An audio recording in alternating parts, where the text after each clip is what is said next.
All right, we're going to get started. Just one second.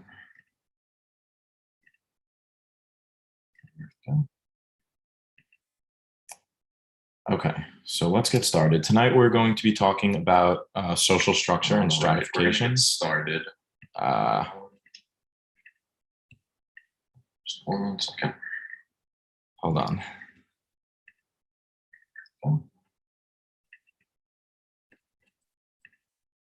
There we go. All right. So as I was saying, this page is just a disclaimer. I'm sure if you've been here before, then you're familiar with it. We're going to put this on YouTube, so it's going to be video and posted to a public forum. So just continuing to be on this lecture is just an agreement and consent that you consent to this agreement. The rest, I put the link over there for the rest of the agreement. You're more than welcome to click that. If you want to change your name, you put your last name as an initial or remove any picture of yourself. Now would be the time to do so because we are going to move forward with the lecture.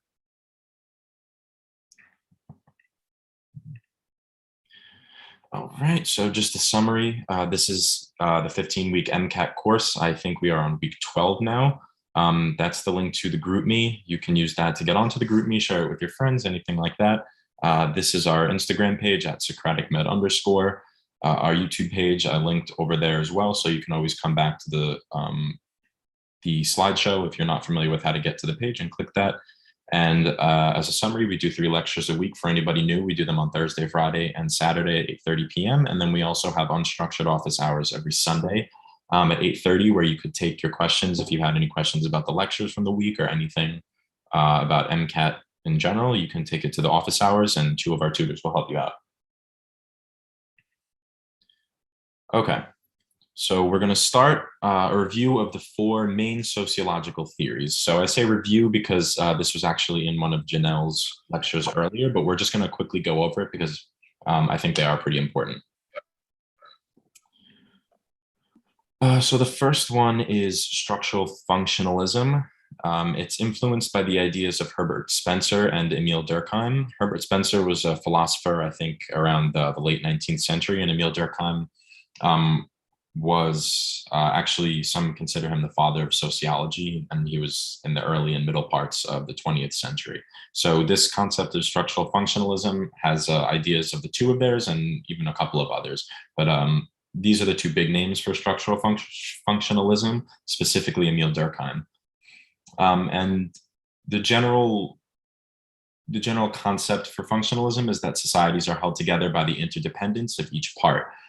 So Herbert Spencer actually thought of functionalism as a body, how a body can't live without all of the different organs acting together. So that's basically what functionalism is. It's a little bit more complicated than that, obviously, but it's just schools, governments, all of these social institutions are working together to keep the society alive. So healthy societies can fix imbalances and return to a state of dynamic equilibrium. Unhealthy societies cannot. So we'll talk actually in a minute about social dysfunction. Social dysfunctions kind of throw that dynamic equilibrium off, and healthy societies find a way to return to that equilibrium, and unhealthy societies can't. So social facts, these are the rules, religions, morals, and values that hold people together in a society. So it's those that shared culture that holds them together. Each society holds different functions and dysfunctions. So the different types of functions and dysfunction, we have manifest functions. Those are the intended and anticipated functions of the structure. So that's the job of what we're talking about, the explicit job. A school educates a population, a grocery store feeds the local community, a movie theater provides entertainment. It's just the basic obvious function of anything that we're talking about. Latent functions are those that are unexpected. So they're usually like secondary sort of byproducts. Usually unintended. Sometimes they're harmful, sometimes they're beneficial, sometimes they're neutral, but they're usually unexpected. So, for example, other than providing food to a town, a restaurant may promote social interactions between people. So if it's like a pizzeria or like a really popular place in a small town, it does provide food, and that's what the restaurant was built for, but it also does provide a social environment for the people of that town. So that would be a latent function. And a social dysfunction is something that reduces the stability of the society because of its negative effects. So a local news station knowingly releasing false information may be removed from society with free reporting and a willing government. So that's kind of what we were talking about before, about returning to that state of dynamic equilibrium. Because you could see how knowingly releasing false information can be very harmful to a society. So if there is a free press and a working government, hopefully, that country would be able to get rid of that media outlet.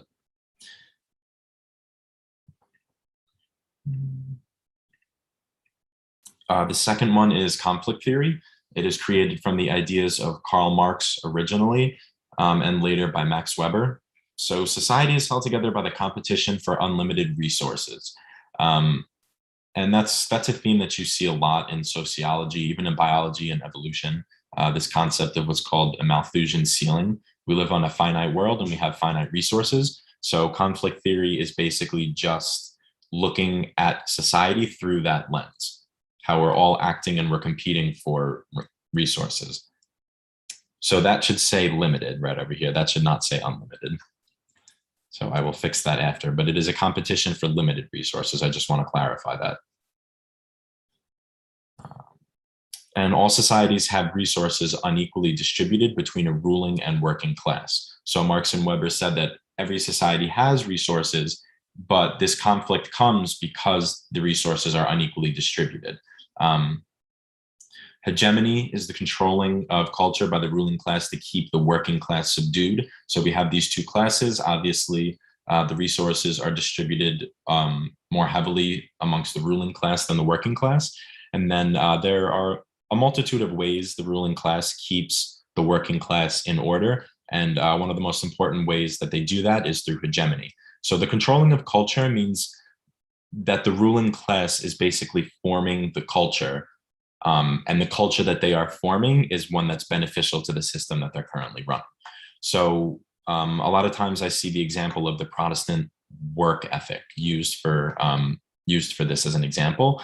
So if you are taught that the Protestant work ethic is super important, you probably think about that concept as you're a hard worker, your life is dedicated to working. What makes a good person is a good worker. We can also look at that through the lens of hegemony and say that that is a concept that was perpetuated by the ruling class. And the purpose of that concept was to make sure that the working class was happy with working all of these long hours. So it's basically without force, hegemony is controlling the culture, and that's how they keep the working class in line. So Marx believed that the collapse of capitalism was inevitable, but Weber did not. And one reason being this concept called the rationalization of society. And that just means as we become aware of all of this, we become aware of how we work and what our work is worth. We become aware of the efficiency as well. So we're trying to minimize our effort and maximize our result, which just becomes common sense,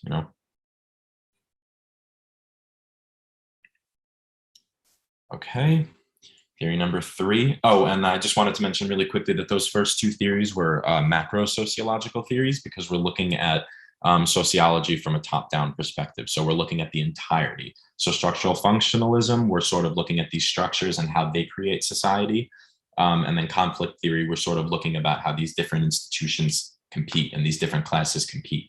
So symbolic interactionism is micro-sociology. So it's going to be more of a bottom-up approach. And it's basically just talking about how the exchange of information between individuals forms culture. So let's take a look at that. Symbolic interactionism is influenced by the ideas of Max Weber, Herbert Blumer, and most notably George Herbert Mead. So he's the one whose name is usually tied to symbolic interactionism, George Herbert Mead. And the theory focuses on how the exchange of information between individuals shapes society. Individuals assign meaning to symbols based on personal experience and social context. And we actually do this a lot, that we don't realize it. So a symbol's meaning may change for an individual when he or she observes it in a different context. So say you visit this pizzeria and you think this is the most amazing pizza you've ever had. It's great. You will tell everybody that it is the world's best pizza. If you take a group of 6 friends over there and all 6 of them think that it is just average and mediocre, your opinion is probably going to change of the pizza. That's the example that I can think of. I mean, that's really basically what it's talking about. The symbol's meaning. The symbol is the pizza and the meaning is different.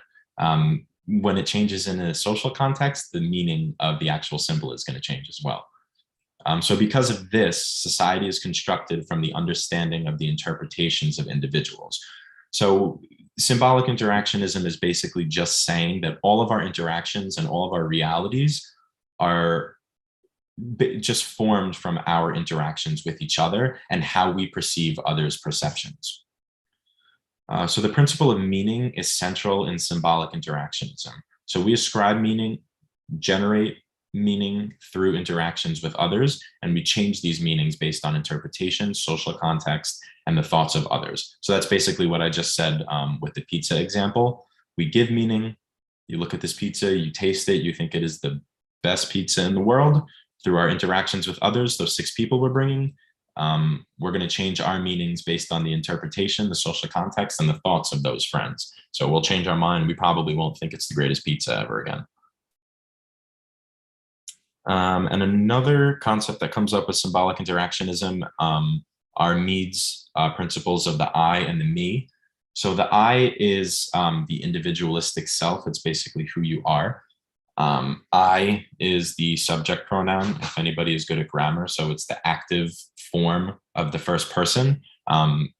So grammatically, he kind of did this on purpose. So the I is the self, the individual, and the me is the social self. So that would be the object noun, and that's, that's which is observed and interpreted. So that's basically how that's your representation to other people when you interact with them. So symbolic interactionism, in a nutshell, is just our culture is formed from our specific interactions with others, and our interactions with others are based on our interpretations of others. That's really what symbolic interactionism is. So social constructionism is the 4th one. I see the first 3 most of the time. This one does pop up though, so it's a good idea to review it. Social constructionism, this sort of experienced a rise in popularity in the US because of Berger and Luckman. Those are the two sociologists whose names are most closely tied with social constructionism. So social constructionism basically is the reality is not inherent, but is constructed socially through interactions. So if you ever hear anybody say blank is a social construct, or this is a social construct, they're referencing social constructionism. It's basically just looking at reality through the fact that a lot of the things we take for reality are actually just social constructs. So it's similar to symbolic interactionism in that interpretation has a lot to do with everything. And the primary way that society involves in both theories is through collective change of meaning. So again, it's the difference, the change in meaning of the symbols. So for example, with social constructionism, those concepts would be race, sex, wealth, age, and a number of concepts. Those are all constructs of society. So basically, there is no one objective reality with any of these. They're all constructed because of our society, and they all vary widely throughout different societies. So unlike symbolic interactionism, social constructionism explains society from a micro and a macro social perspective. And it also challenges the long-held scientific view that there's one objective reality. So that was the scientific view, but social constructionism says not really.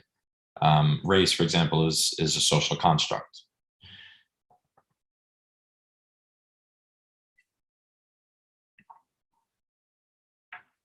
Okay, that brings us to our first review question. So which of the following does not list a social institution and its manifest function? Before I start the poll, does anybody have any questions about what we just went over? You can unmute your mics, you can type it in the chat box. If you have a question at any point in time, you can type it in the chat box. I'm here, David is also here, so he's gonna be answering questions as well if you need him. Okay, if not, then I will start the poll. If you think of anything, please put them in the chat box. Okay, and your poll should be live.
All right, take about 15 more seconds, get your final answers in. Remember, these polls are anonymous, so just go for it. Okay. All right, I'm going to end the polls. All right. Nice. Okay, so 100% of you said C, which is the correct answer. So I think this was a pretty easy question. Which of the following does not list the social institution and its manifest function? You would just have to know that manifest function is what the institution was built for. So an elementary school provides children with knowledge and basic social skills. That would be a manifest function. A library provides the town with books and videos. That would also be a manifest function because that is what the institution was built for. A church provides a place of worship and community, again, also a manifest function. And a nightclub promotes the spread of COVID-19, would not be a manifest function. I mean, unless someone was building a nightclub specifically for that reason, which I hope nobody would be. But that would be a latent function, and that would be an example of a harmful latent function. Would be, the spread of COVID. Okay, I think everybody is good with that one. If you do have any questions, again, put them in the chat box and we'll be more than happy to answer. Okay, moving on. Now we're going to talk a little bit more about social institutions. So what are social institutions? They are, it is a pattern, norm, role, or value structured to meet social needs and to contribute to social order by governing behavior. So yeah, social institutions provide predictability and organization to societies, and some social institutions we'll discuss more in depth are marriage, family, alternatives to traditional family, as they put it, education, and religion. So social institutions can be any of the above. They can be family, it can be a group of people, it can be education, like a system, it can be religion, like an organization. So the word institution is it's very broad. So the first one we will talk about is marriage, and marriage can structure families in different ways. There are different types of marriages that people engage in. So the first one is monogamy, and that's when two individuals are married to each other and only each other. So monogamy obviously is super popular in Western culture. In modern Western culture, because actually throughout most of human history, monogamy was not the preferred sexual system. Just a fun fact.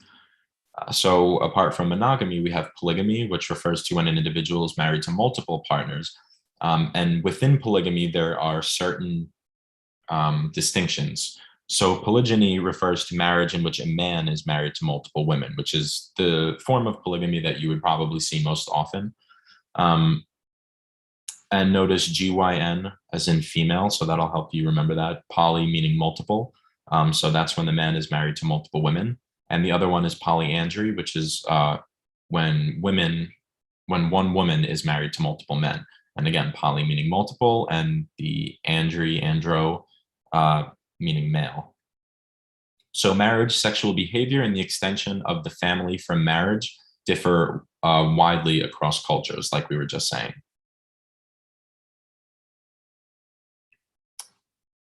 And that sort of goes back to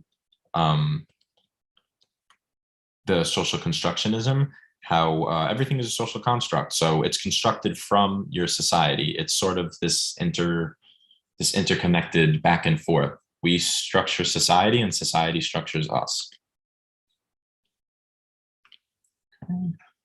So the next social institution is family. The exact definitions of kinship are debated often in sociology, but for the purpose of the MCAT, we can describe it as how we think about or define our relationships with other individuals. Kin is a word that you will hear to describe like closer relationships. So kin do not necessarily have to be biological. Normally we'll use the word kin to describe family members, brother, sister, cousins, aunts, uncles. We would use the word kin, but they don't necessarily have to be biological. So close friends, godparents, community members, they could all be considered someone's kin. In a patriarchy, men have more authority than women. Pretty self-explanatory. A lot of cultures, especially traditional Western cultures, are very patriarchal. In a matriarchy, women have more authority than men. I know there are a lot of Native American cultures that have a matriarchal structure, and in an egalitarian family, men and women are equal in authority. And we sort of see this shift from patriarchy to egalitarian in the modern day, and it seems like it's sort of trending that way, which is a good thing because men and women that are in an egalitarian relationship tend to suffer less stress from things that are due to gender roles. So experiences of family members or the family as a whole can contribute to family violence, which is pretty self-explanatory, but it's important mentioning.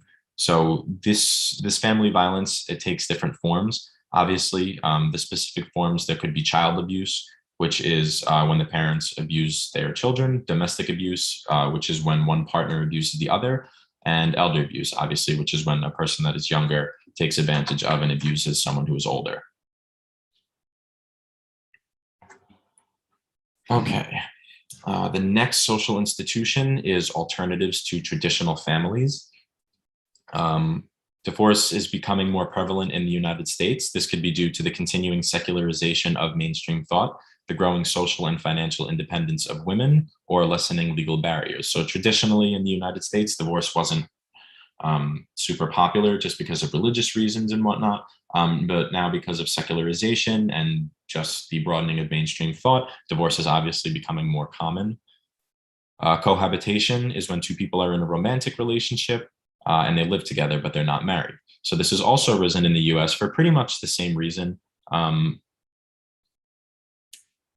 Those who cohabitate may have children and may almost live almost identically to a married couple. So it's basically the same thing as a married couple. They're just not married for whatever reasons. For religious reasons, some people don't believe in marriage. Some people just don't want to get married at all. But that's considered an alternative to traditional families, even though it would probably be almost exactly the same as a traditional family if it was two people and children. And then we have LGBTQ plus relationships, which are also becoming more common, just as the visibility, representation in the media of LGBTQ plus members and the acceptance of the community in mainstream increases. So in these relationships, obviously, would hope that this doesn't have to be said, but partners often raise children and share finances like in heterosexual relationships.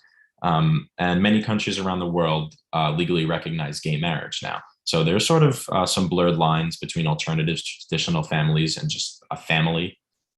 But I guess it's important to know all of the different classifications, and it's important to know the concepts. Okay. So education is another institution. So these educational institutions are those that provide structure, knowledge, and a status increase to those already educated. So structure, obviously, children that are growing up will learn discipline from school. Knowledge is what we all know why we go to school for, and a status increase to the already educated would be like if you got your undergrad degree and you wanted to go to med school for an MD. That would be a status increase because our society holds degrees and knowledge.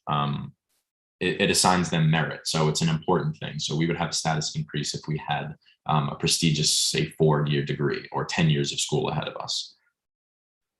So schools also have latent functions like socialization and maintenance of social order. Socialization, obviously, they do learn social skills, but a lot of the socialization that occurs is sort of a byproduct. And maintenance of social order, a lot of nation's curriculum is definitely, if you take a look at it, it's definitely rooted to maintain social order. Schools transmit the dominant culture to their students. Students will learn about language, holidays, traditions, events, and historical figures. So it's not just, school is not just a place where children and students learn objective fact. The schools transmit culture to them as well. So we learn language, everything that I just mentioned, we learn all of our cultural aspects in school as well. Aside from learning the manifest curriculum, manifest at this point you should know means obvious or explicit, students will also learn the hidden curriculum. So these are implicit communications from the institution about a value or a norm. So for example, a school that gives more time to reading and math than it does to science and social studies reinforces the idea that math and reading are more important. So that's something implicit. No teacher is going to go up to them and say, reading is more important, so we're going to give it more time. They would say something like, we have so much material to learn in this class that we need more time than others. But that's pretty implicitly implied that since there's more curriculum for reading, that you should obviously devote more of your time. It's obviously more important. So that's what the hidden curriculum is. It's basically everything you learn that is not explicitly taught to you. So the educational quality correlates positively with socioeconomic status, leading to an informal type of educational segregation. And we'll talk about socioeconomic status a little bit once we get to stratification. But stratification does reach education. And we can see that there are pretty solid lines that are drawn. So children from lower income neighborhoods receive poorer educations. They are much less likely to pursue a four-year degree, and they are more likely to end up at lower paying jobs than children from wealthy neighborhoods. Okay.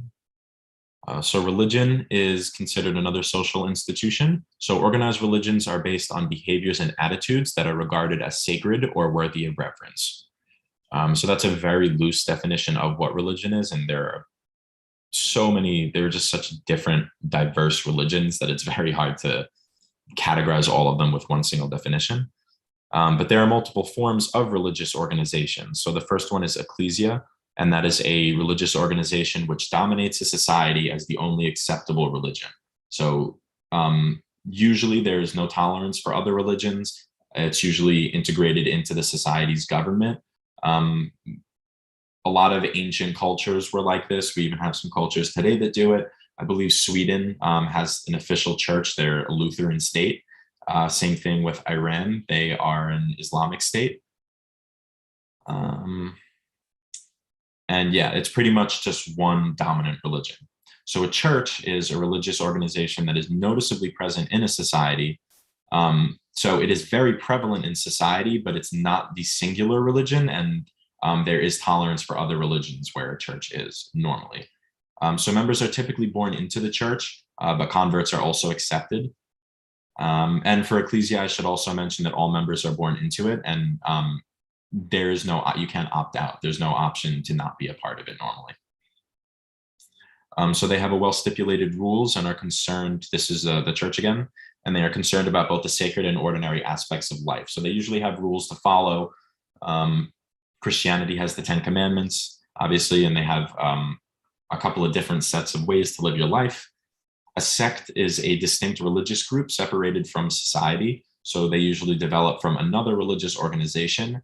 They usually branch out from another religious organization and form their own sort of sect. And they may eventually become other churches. So the Amish, for example, up in Pennsylvania are an example of a sect. They sort of live separately. And Mormons, I saw, also were an example of a sect. They split off from Christianity. And it's interesting because they seem to be in the process of becoming a church. Technically, it's considered the Church of Latter-day Saints, but at one point it could have been a sect, and now it's sort of integrating into life and becoming fitting the definition of a church more. Denominations they could fall within any of them, honestly. It's probably going to fall within Ecclesia and church because sects and cults are smaller, which we'll talk about. But Ecclesia and church are usually parts of larger organizations. And we're going to go over, on the next slide, we're going to go over the 5 main religions of the world. So denominations usually have to be, from a large religion, and that's usually one of the first 2. So we talked about sect. And then a cult, just really quickly, is a religious group. This is the definition that lies far outside the cultural norm and may dominate an individual's life, and usually does. Okay. So now we have the 5 major world religions. The first one we'll talk about is Christianity, which is the largest faith in the world, with about 30% of the world population practicing it. So it is a monotheistic religion. And it believes in prophets, the main one being Jesus as the son of their God, an afterlife, and a judgment day. Islam, very similarly, the second largest religion in the world, About 20 to 25% of the world population practices it. And very similarly to Christianity, it is a monotheistic religion. There's the belief of Allah. That also believes, the religion also believes in prophets as well. So Muhammad is considered the last prophet, and it also believes in an afterlife and a judgment day as well. Hinduism is practiced by about 14% of the world's population, and it was developed in India. They believe in many gods, I think hundreds. It's a polytheistic religion. Again, poly meaning many, theistic, theism meaning God, so many gods. And it holds great value in the process of reincarnation, which is rebirth after death.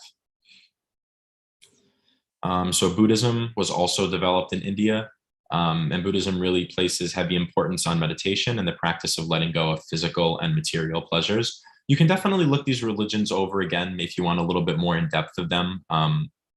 For the MCAT, you probably do not have to go much more in depth than what's on this slide, but you're more than welcome to look.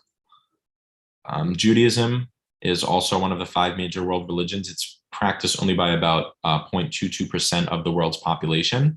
And it is also a monotheistic religion. And it was the precursor for Christianity and Islam. So basically, this religion is that a man named Abraham made a covenant with God, and that Abraham would have a bunch of children and would create this divine nation for God. And that's the very, very general, brief gist of those 5 religions, because obviously you could talk for days about each of them.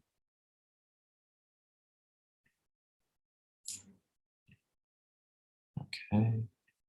Yes, Jesus was a Jew. All right. Does anybody have any questions about what we just spoke about before I open the polls?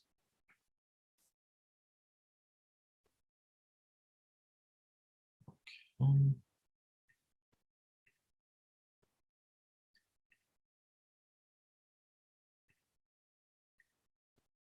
Right, so the polls are open. They are anonymous, so give it your best shot, and we will regroup in a minute and discuss.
All right, I'll give everyone 10 more seconds to get your answers in.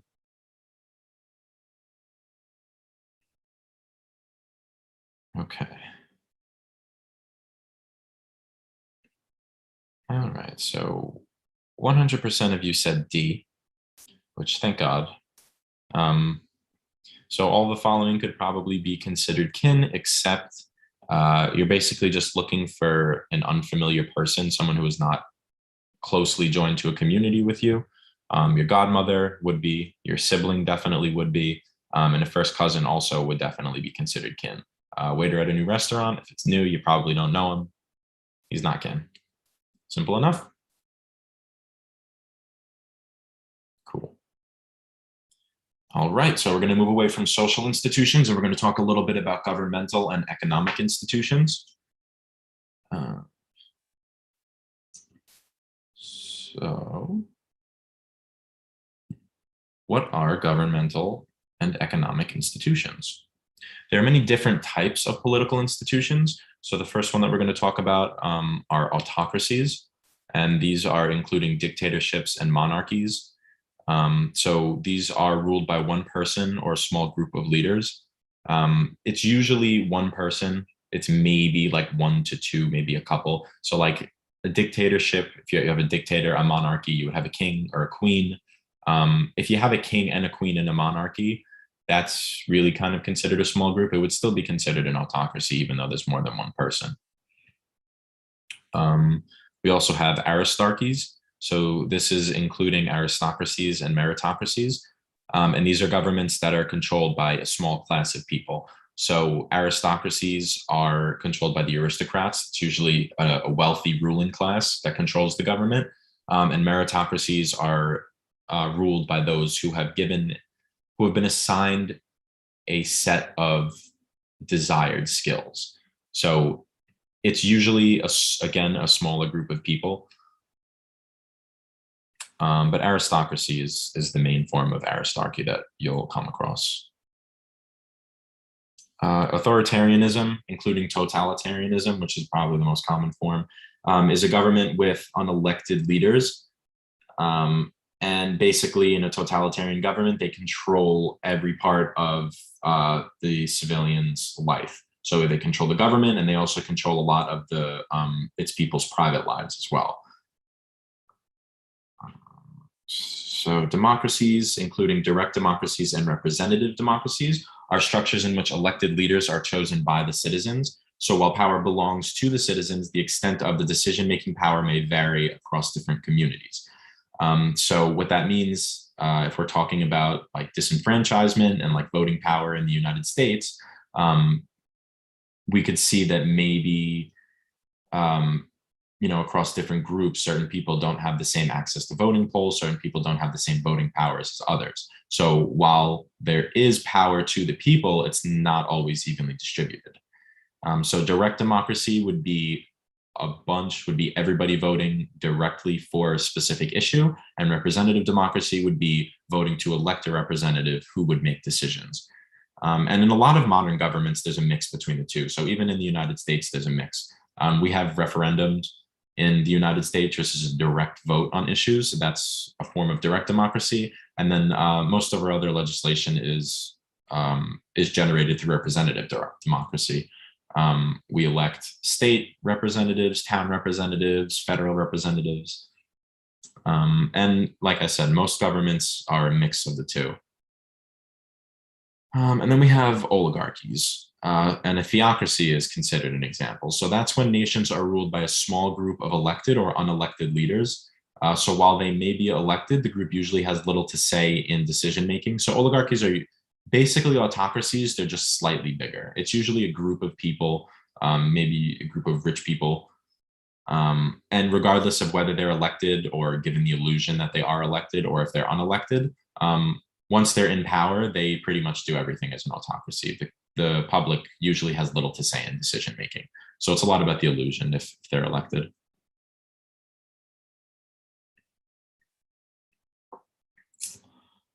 Okay, so looking a little bit more at the economic part, the economic institution, we'll take a look at the different types of economies that you may come across. So the first one I want to talk about is a command economy.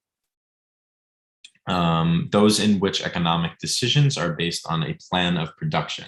So the means of productions are owned by the state. So it's also known as a planned economy because the means are owned by the state and the entire economy is planned out by the state. So they will assign jobs, they will assign sectors, and they will basically control the economy, which is very different from a market economy, which is basically the exact opposite.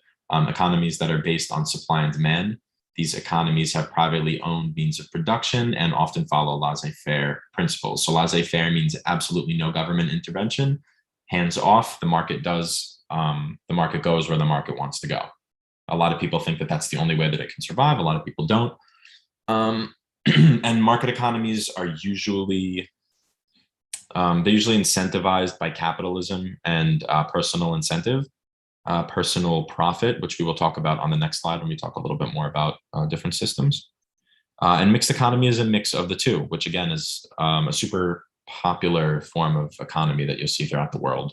Economies that employ a mix of the previous two with both public and private ownership. The US is an example of a mixed economy.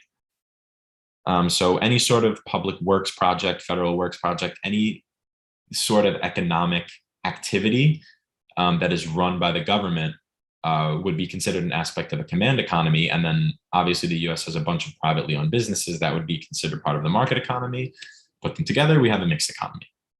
And traditional economies are just smaller ones that are based on social norms and traditions. So these are more common in like smaller and rural communities. So the local economy is what it's sometimes called. The economy is going to be based on what you need. So if you live by water, there's going to be a lot of fishing. There's going to be a lot of sailing. And in those smaller rural communities, it can often involve bartering, trading, stuff like that. But it's always a smaller economy. Chris, I have a question. Okay. 1 second. Let me just mute this one. Yeah, I think so. So what if it's okay, I'll figure it out. I'll ask you later. You want to type it? You're echoing a little bit. I figured. All right, let me turn this down. Is this any better? Yes. So about the mixed economy, people are previous to public and private ownership. What about economies, for example, if you live on a compound where you're pretty much, separation of state and church, and you pretty much are self-governing, like with the FPS, would that fall under mixed economies where you're still part of the US, but you kind of have your own private going on? That's an interesting question. I would probably consider it, like more of a traditional economy if it's sort of like independent. What was the word that you just used? If you're where? The compound, FLD. Compound. Right. So like if you're part of a smaller community, I think that and you're sort of working like independently from the larger economy, there's probably going to be a lot of like, this person is doing that job, that person is doing that job, and we're all supporting our society, and we're not really interacting with the other society. It would probably be more of a traditional economy because it's not going to be based on the rest of the United States. The economy is probably going to be based only on that specific compound. Or like the same thing with a commune, it's probably going to be only based on that specific spot. So it's going to be smaller, and I would probably say it would be traditional. Okay, not mixed. Okay, got it. Yeah, good question. So with these economies, they can, if you're not a part of the US, I guess this is beyond. You can have your own laws like polygamy and stuff. Mm-hmm. Maybe. Yeah, never mind. Okay. Cool. I like the question though. Okay, so within these types of governments, we see other systems. So capitalism is a system in which the means of production are privately owned, and selling goods and services is incentivized by personal profit. So like we just saw that before, the incentive by personal profit is what makes the market go. The personal profit and supply and demand is what keeps market economies going. So socialism is a system in which resources are collectively owned. So goods in the system are created directly for human use rather than for profit. So in a completely socialist system, we're not creating goods to sell them for profit. We are creating goods because someone needs the goods.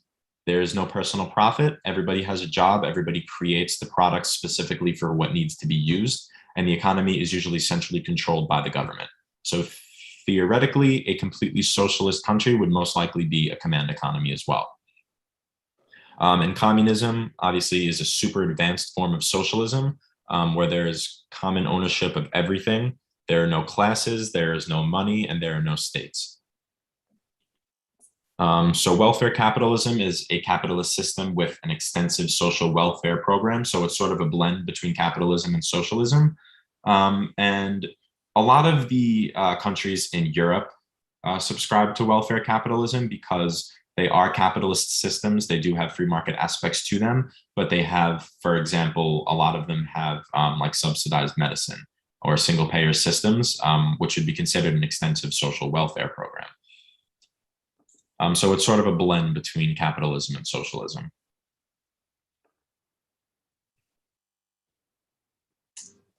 Okay. So we're going to do a review again. A democratic country in which the means of production are controlled completely by the private citizens of the upper class and in which the government has little to no say in the economy can be considered a... Okay. I'm going to share the polls. Again, these are anonymous, so please take a stab at it. And we'll regroup in a minute.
All right, I'll give you guys a few more seconds to get your answers in.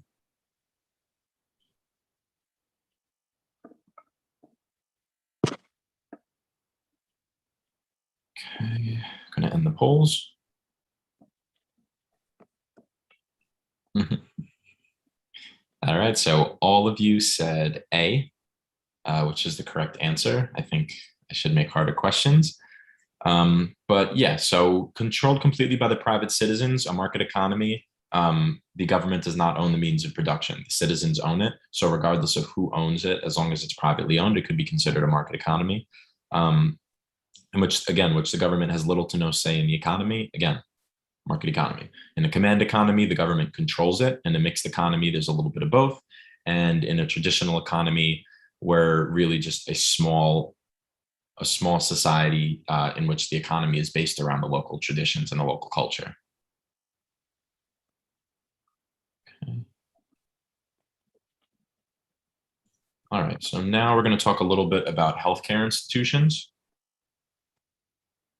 So what are healthcare institutions? They govern a population's health, diagnosis, treatment, and prevention of disease. So the delivery of healthcare is split into 3 different levels. So first we have primary care, which many would argue is the most important level of care. And that is the care team or provider that is responsible for preventative or ongoing care. So one of the biggest problems in lower socioeconomic communities, is that they don't have access to primary care. They don't really have a primary care physician that they trust, and that prevents them, from seeking care for diseases that could be prevented or diseases that need to be treated before it's too late. So that's primary care. Secondary care involves acute or emergency care, like if you go to the emergency room, or specialist care due to referrals. So if you go to your primary care and there's a problem that they feel is outside of their scope, they'll refer you to a specialist to go see. So that would be considered secondary care. And then tertiary care is a specialized form of care for individuals that have a specific set of needs. So like if you go to a burn center for burns, or if you go to a specific, say, cancer hospital for if you have cancer, that would be considered tertiary care. It's a specific specialized institution.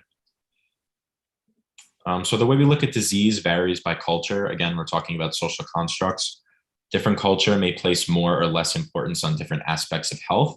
So one country you go to may put a lot of emphasis on mental health, and then another country you go to might think it's taboo to even talk about mental health.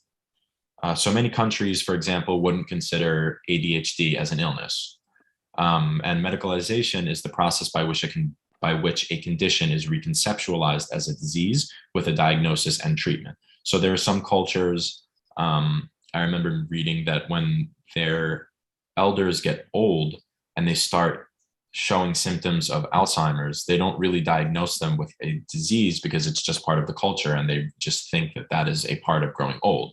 So medicalization of that would be just the collective realization that it's not a normal part of aging, and the setup of a diagnosis and treatment in that local community.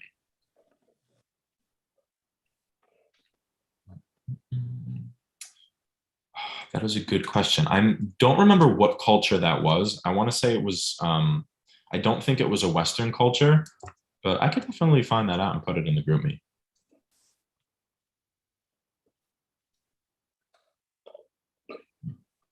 So the two models of disease, the medical model of disease is a model that emphasizes the physical and medical factors as being the cause of an illness. So that's the pretty like hard scientific model. So the physical and medical factors, we're looking at if you're sick, why are you sick? If you have a heart condition, what specifically in your body is contributing to that heart condition? Do you have plaque buildup? Do you have this? The specific medical factors that are contributing to it. The social model of disease looks at disease through a social lens. So we're not just looking at our physical factors that are causing the disease. We're looking at the risk factors of our social life that put us at risk for these diseases. So a model that focuses on the effect of one's social class, employment status, neighborhood, and other social factors on one's health. So for example, if you're a construction worker, you may have a higher incidence of lung disease than someone who is working, an office job.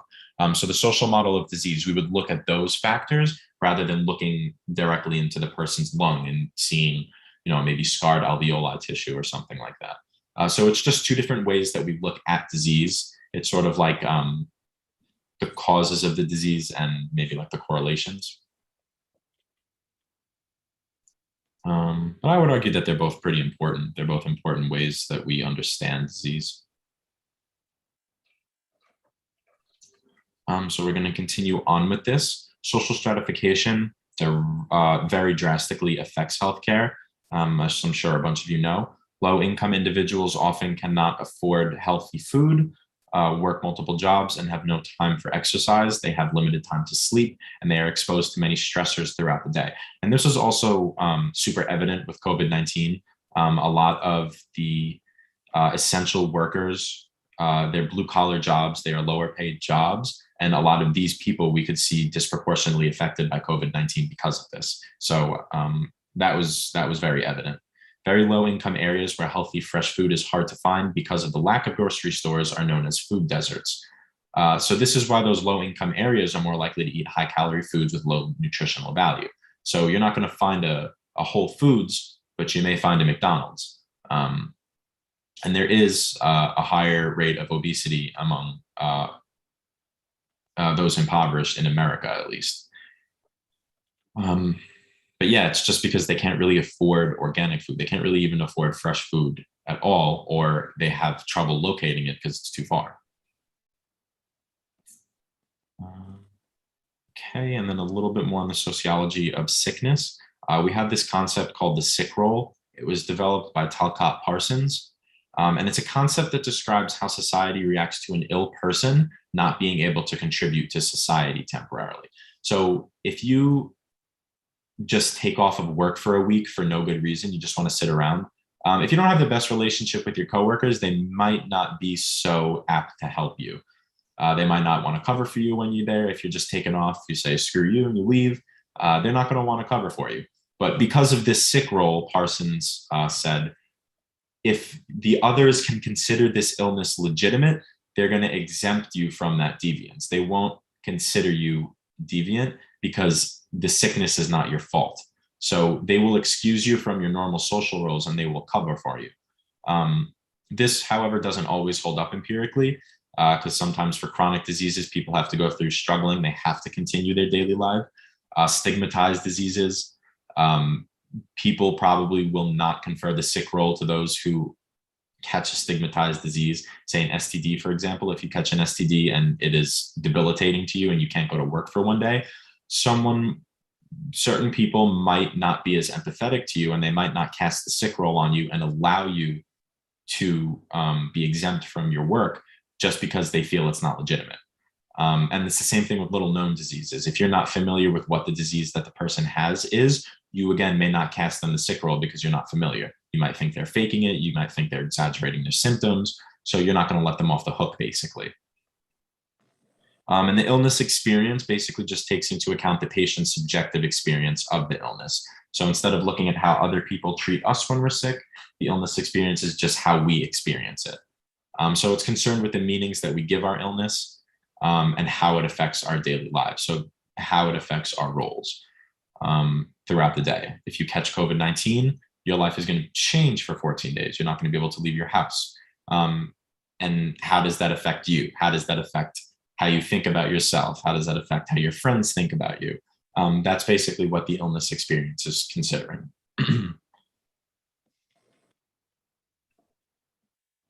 And does anybody have any questions before we do this question?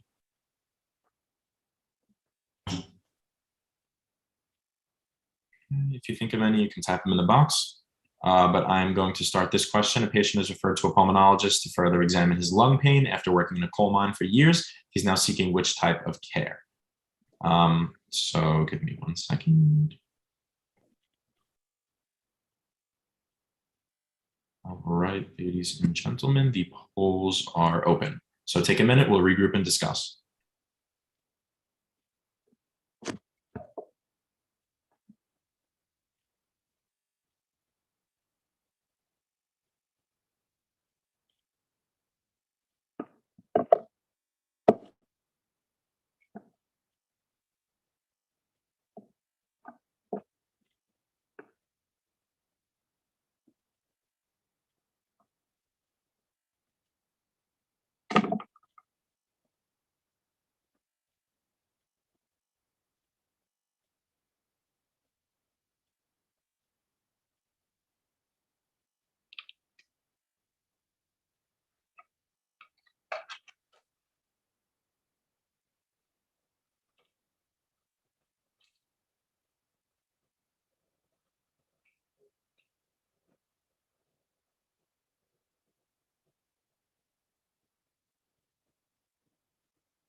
All right, take another 10 seconds, get your answers in. Finally glad to see we don't have a consensus. Okay, I'm going to close the poll. All right, so half of you said C and half of you said D. So the answer is secondary care. So a patient is referred to a pulmonologist to further examine his lung pain after working in a coal mine for years. He is now seeking which type of care? Palliative care is not one of the levels. It's just the type of care for those at the end of their life. Primary care would be if he goes to see his general practitioner. And that is probably how he was referred to a pulmonologist. But this would be considered secondary care because he is being referred to a pulmonologist. It would be considered tertiary care if he were going to an organization or a building that specializes in pulmonology or specializes in black lung from coal mines. So tertiary care is a lot more specialized, and it's usually a facility that's specialized for it. So like if you're from New York, think of Memorial Sloan Kettering is specialized for cancer. We said before, burn centers, those are specific places where people go instead of seeing a dermatologist for a burn. That would be secondary care. But if you went to a burn center, that would be tertiary care. Is that clear?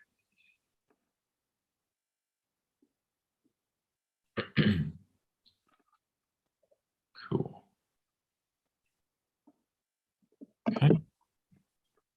And social stratification. So stratification refers to the way people are categorized in a society. So it occurs by a bunch of different factors, race, education, wealth, income. Those are a couple of them, but there definitely are more. And there are a few different systems that are used to stratify a population.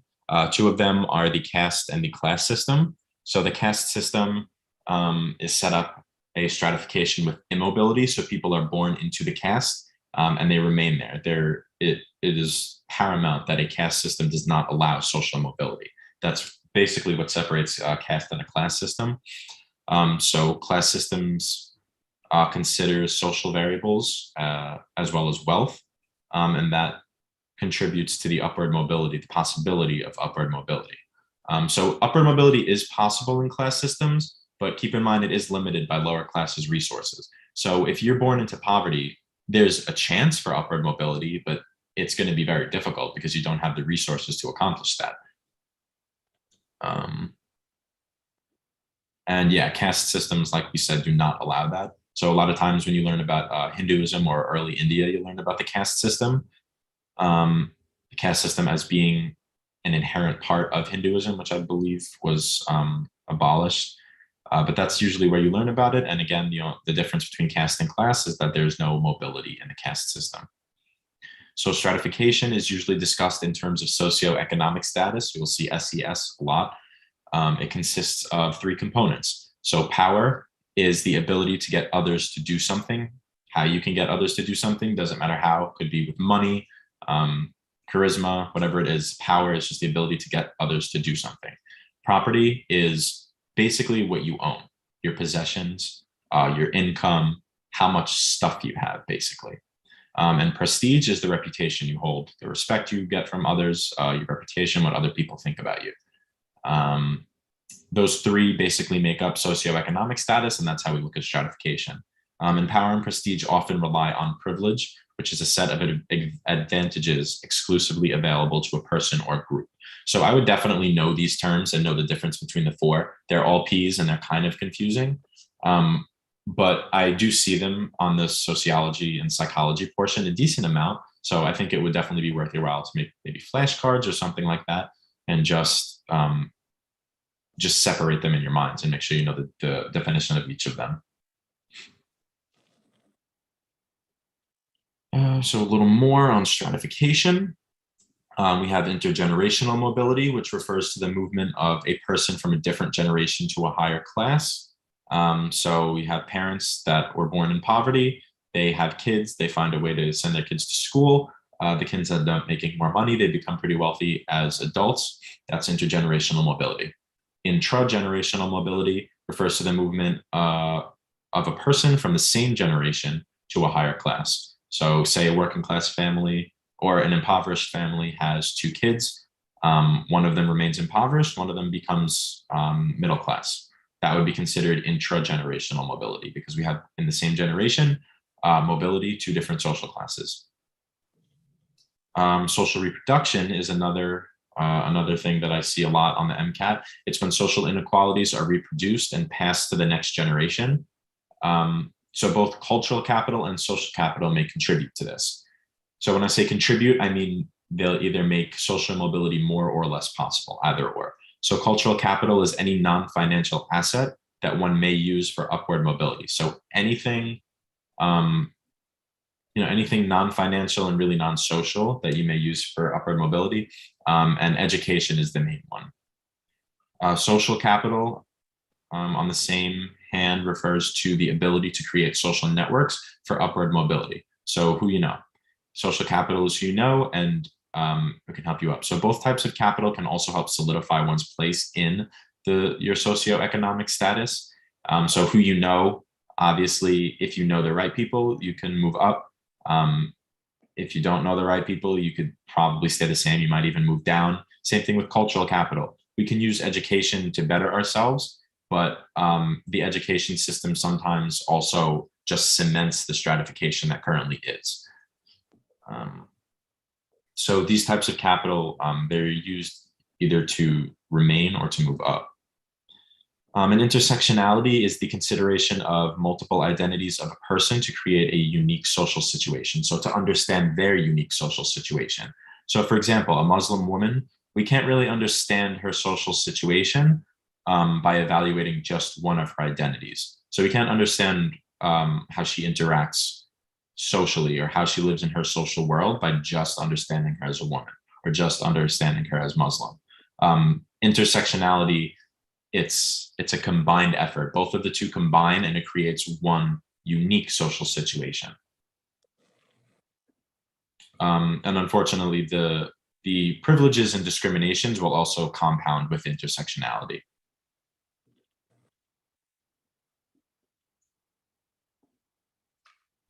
Okay, so we have poverty. So global stratification is stratification of countries based on wealth, economic stability, and power. So basically just comparing different countries. Sometimes we hear the phrases first, second, and third world. That's global stratification.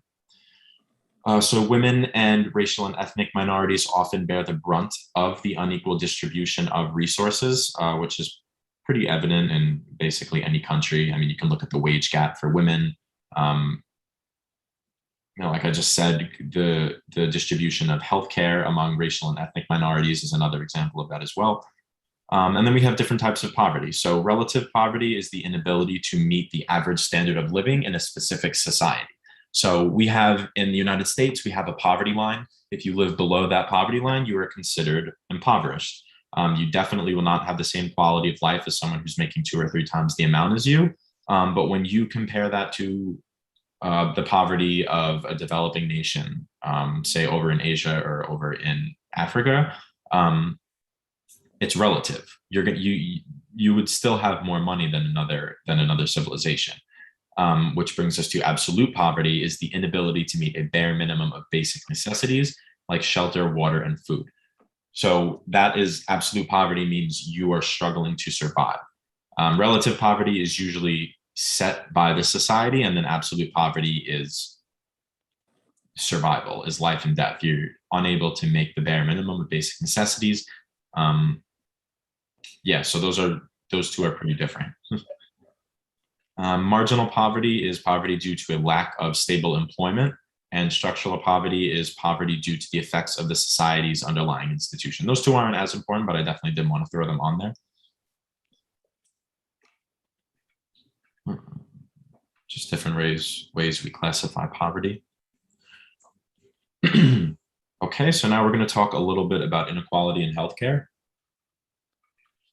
So healthcare disparities are the differences in health outcomes we see across different social groups. So differences in health outcomes means why does this population of people experience this disease more than this population? Or why do these two populations experience the same disease, but one population has a higher mortality rate?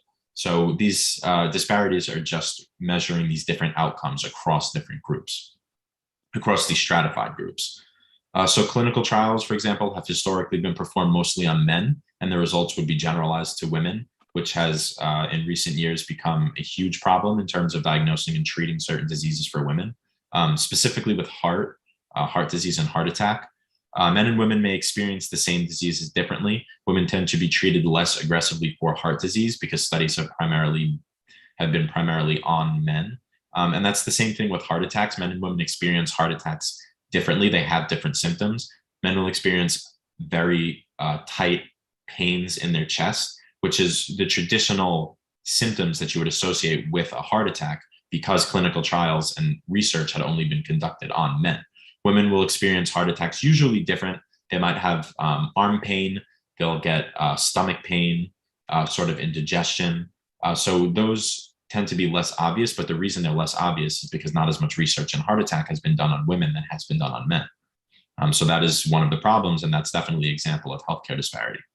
So large healthcare disparities exist between white people and minorities in the United States. So since the socioeconomic status and racial stratification in the US go hand in hand, we can look at these two factors together. So our stratification in the United States based on socioeconomic status is also racial stratification. So minorities will be in lower socioeconomic statuses in the United States. So they go hand in hand. So we can't just look at one and not look at the other. So actual risk for disease changes when you move throughout these stratifications. So like cancer, heart disease, diabetes, for example, these are all higher for minorities than for white people. And again, it goes back to the socioeconomic status factor. Those different factors of where they live, their access to healthcare, their healthcare coverage, for example, whatever limits them. These types of things are not available to those in lower socioeconomic statuses, which also happen to be minorities in this country. So access to healthcare is more limited, like I just said. Lower income areas have less healthcare facilities, and those living there may have limited or no health coverage, depending on your employer, depending on how much money, if you can purchase it from the marketplace. But regardless of what it is a problem. And does anybody have any questions about what we just spoke about? I think might end up wrapping up early tonight. Okay, so you can put them in the chat, or you can wait right after the last question. I'll take a few minutes. If you guys have any questions, we'll answer that. But for now, let's take a quick look at this last question. A woman who comes from a working class family becomes a CEO in her mid-30s. She has a brother who works as a plumber and plans to do so for the remainder of his career. The woman notices the stark differences between their lives. She is noticing A, B, C, D. Take a minute. And let me open the polls. Great, and they should be live.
All right, take another couple of seconds.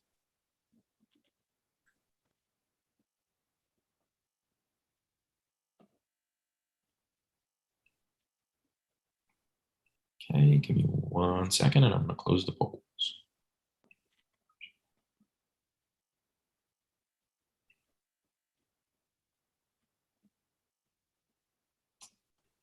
Okay, so 100% of you said B. Cool, and that is the correct answer. It is intergenerational mobility because obviously they are it's a brother and sister from the same generation. One has moved up from her working class family and the other one has remained in his socioeconomic status. So that's why it would be intragenerational.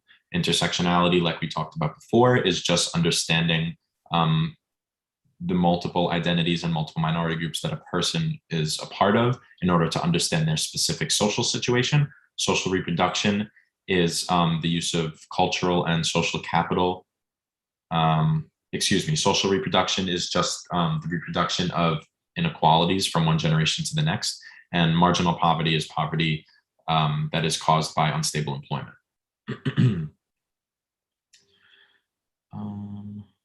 Oh, great. I'm glad it clarifies. There aren't any specific resources that I personally use. I think that all of the tutors probably use different resources. It's just a blend. I try to use some of my MCAT prep materials. If I have any questions, I'll go online and I'll just try to use reputable sources to get my information. And I always corroborate the information, which is something that you should always do as well. If you ever see something, maybe you learned something a couple of years ago and you read something again and it sounds kind of different, it's always a good idea to look at another couple of sources because that's the best way to get the best picture. But yeah, other than that, that is the rest. That is the last of my lecture. So thanks so much for coming, guys. I appreciate it. We will send out the PowerPoints. The video will be uploaded to YouTube as well. I'll stick around for a few minutes if you have any questions, but other than that, have a great Friday night. Have a great weekend. Have a great extended weekend. Chris, I have a question Sure. on health disparities.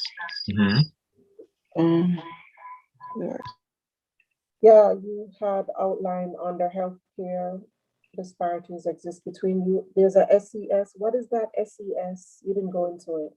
SES is socioeconomic status. So Okay. let me find it. Oh, okay, that's what it is. Yeah. Question about the UK's healthcare system, where you said they have a socialized healthcare system. So is it like doctors there? Is it more profitable being a doctor here in America? That's a Yeah. good question. I think I've heard, I'm not too familiar with the UK's healthcare system, but I know that one of the arguments against it is that it's not as profitable as the United States healthcare system. Just basically because like private insurances obviously promote competition, and then like doctors can set their wages. So I'm not too sure about that, but I do know that one of the arguments against socialized healthcare is that it's not as profitable. And that possibly because it's not as profitable, that the quality of healthcare might actually also diminish. I don't know if there is any evidence for that. I'm not saying that that's my viewpoint. I'm just saying that that is one of the viewpoints that I've heard. Yeah, and then over here, socioeconomic status. We talked about stratification, socioeconomic status, and these are the three parts that make it up. Oh, let me stop the recording. Oh, SES. Okay. Yeah. And one more thing about the healthcare disparities. I know the slide defined it as disparities in outcomes. And so when you talk about delivery of healthcare, is that a subsection of the outcome? Like what is contributing to poor outcome, healthcare outcome? Because sometimes the delivery in certain neighborhoods, like you say, may not be as good. Yeah. So I didn't see that it was listed. It just defined it as differences in outcomes, and it talked about clinical trials and It's a lot of things. It's definitely delivery. It's the availability. So it's not just the ones you have on this slide. Like no, I just put a few of them on there, but it is a lot of things. Healthcare disparities, any sort of disparity or any sort of like socioeconomic stratification issue, we could talk about for days. There's so much information on them. And if you have some time, I definitely would recommend looking into some of these a little bit more, because it would probably be a good idea to have some more detail on these, on these topics for the MCAT. It's not necessarily like completely like you need to have it, but it's definitely a good idea to have a lot of background information on this stuff, especially the healthcare disparities, because even if you're not going to use it on your MCAT, it's a very, very good thing to know for future med school. So like a lot of the interview questions and a lot of the questions that are on your applications are going to be about healthcare disparities, how you feel about them, how you want to change them and stuff like that. So I would definitely recommend reading more into it. Keep that slide for a second. Let me just take a snapshot. I know you're going to post it later. Yeah, no, you got it. And I think the one right after it, if you could, the one with the low income and the sick roll. So if your employer not, if you took days off, like, in your contract, you get 14 sick days. Could you explain the sick roll? Because you're entitled to, yeah, could you go to that slide and that sick roll? I wasn't sure what you meant, because aren't you entitled sick days? So yes, so the sick roll, it doesn't really have anything to do with what like your employer says. It has to do with how you fit in. It has to do with what others think of you when you're sick. So if you're working on a team of 5 people and you want to cut for the day to go get pizza, the other 4 people are going to be pretty pissed at you because you don't have a valid excuse. If you're sick that day, they're going to understand because you're sick. So because they understand that you're sick, they're casting you as the sick role. So that's what Talcott Parsons said. He said it's how they're reacting to an ill person. Others must consider the illness legitimate to exempt the sick person's normal roles. So because you're sick and you're not going to work on that group project with those other 4 people, they understand it and they'll cover for your work. All right. I guess I'm it's more of a social thing. Right. And this is probably just me thinking way too deep, because you don't need, HIPAA says you don't need to disclose your illness to anybody. Like, why should they know why you're going home? That's none of their business. Like, honestly, right. trying to reconcile the people with HIPAA. Yeah, it's a little that I mean, it's just the sick role, like in general. Obviously, you don't have to tell them. I mean, it's your business. But you might want to, like, depending on if you know, if it's a friend, say you have a dinner date with a friend and you're about to cancel because you're feeling so sick. I mean, you'll probably feel comfortable telling them, you know, I have a cold tonight, I can't come out. And if they accept it, they say, oh, that's okay, you know, we'll reschedule. They casted the sick role on you because you're now exempt from your social role. If you were sick and you were just like, nah, I don't feel like going tonight, they might get mad at you. They're not going to consider you exempt. You're not going to have the sick role. Mm-hmm. Okay. All right. Good. Those were my questions. Yeah, awesome. I love the questions. All right. Well, if there are no more questions, then again, everybody have a great night. Thanks for coming. David, thanks for coming. Okay.